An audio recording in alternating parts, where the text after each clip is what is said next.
All right, in this video, I'm going to show you how to create this clone project. So let's go ahead and get started.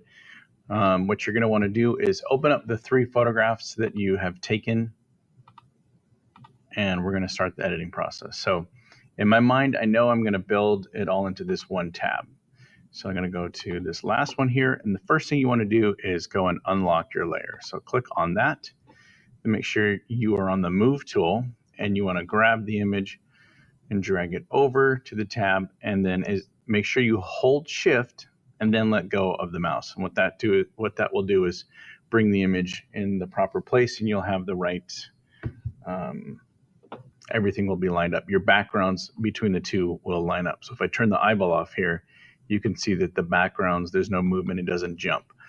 So then what we're going to do on this first layer is go ahead and go to select subject. So you can go right here if you have that bar, or if you need to go up top to select and subject, you can go ahead and do that. So it'll look through the scene and it will make a selection. Now, the next thing you can do is go and click on the layer mask right here, or there's also a layer mask here on this taskbar.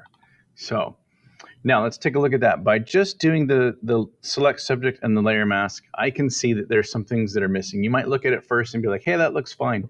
But the things that are missing are the shadow and then the reflection. So what we need to do is go to our brush tool and then make sure our brush is set, the foreground color is set to white. And then you're going to go up here to the this brush setting. You want to make sure that you have a soft brush. So somewhere in the 20 to 10, and then go ahead and hit enter. If you need to adjust the size of your brush, you can use your square brackets. So you can make it larger or smaller by doing that. Then you're going to come around here and you're going to brush, and you'll see that it starts to brush in some things that were missed. And you may think, hey, there weren't any shadows here. It was, not a bright sunny day. But look, you're seeing that even just me standing there created a little bit of a shadow behind there. And as I start to draw this in, it's making the edit look a lot more realistic. So go ahead and work your way all the way through. With the concrete here, I was creating a reflection when I stood there, and then you'll see shadow here in my hand. I can hold shift and click on the mask, and then I can take a better look in here and see what else might I need to include. I'm going to go a little further out on the edit because there was still some shadows over here, and it's going to make my edit look a lot more realistic. All right, so now let's go and get the third one. So we're going to go to this tab. Here I am climbing the beam. We're going to go to the Move tool. We're going to click on the Lock tool. We're going to grab this image, drag it over to here, hold Shift, and drop it. So that lines it up. If I don't hold Shift, it's going to bring it in just kind of wherever I place it. And then what happens is it could cause it to jump, and then your backgrounds won't line up. So go ahead and turn that on. And I'm going to show you a different technique because sometimes I was seeing people that the select subject wasn't working very well. It was grabbing other things. So let me show you another technique.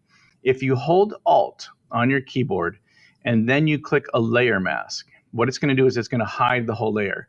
So you kind of need to make notice, where am I standing in the image? I'm right here. So I'm going to hold Alt, click on that, and now I just disappear. But let's go ahead and go to our brush tool. My foreground color is set to white, and I'm just going to come over here and I can start brushing myself in. So I can just go ahead and brush myself in here. Kind of wish that I had my arm in that scene. And I'm going to hold Shift and take a look at what the image will look like. Okay, so I've got a reflection down here. I've got a shadow over there. Let me hold Shift. So I'm just going to keep working my way around here. Come down here. I can see that I made a little bit of a reflection and a bit of a shadow down here. So this is most of my edit here. And now I've got my 3 together. I've kind of got a creative scene going. There's a little bit of interaction between the two. Now there's one other thing I want you guys to incorporate. This is a little bit new. I want to run a camera. I want to go to filter and run a camera raw filter on the image. But if I just go ahead and go to my top layer and go filter camera raw, it will only apply it to this one image. So let's hit cancel. And so what I'm going to do here is I'm going to hold, I've got my top layer selected. I'm going to hold shift and select the bottom one so they are all selected. Then I'm going to drag them down to the plus sign. So I'm going to go down here, drag it to the plus sign, and you'll see now I have 6 layers. So with these top 3 that are selected, I'm going to just come over here on this part of the layer and right click on it and say merge layers. So now I still have my Photoshop file. If there's anything that I need to adjust later, I can still come back here, but this top layer is like a flattened version of the whole project. So then I can go filter, camera raw, and now I can come through here and let's take a look at the light. I can adjust the exposure. Maybe this will benefit from being a little bit darker. I can add a little bit of contrast. I can go to my highlights and lower them. I can brighten up my shadows. Let's go into color. I might add just a little bit of vibrance and saturation.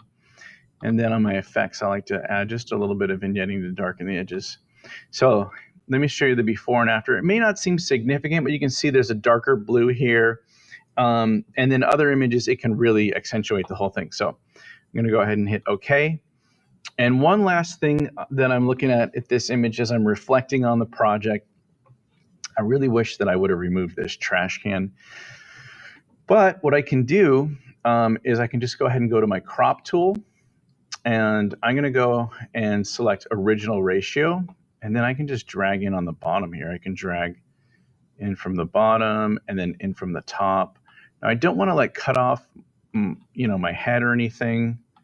I want to still leave space. I want to show those shadows because they were really helping sell the illusion. But I like that crop. I've gotten rid of the trash can. I'm going to hit enter, and then I'm good.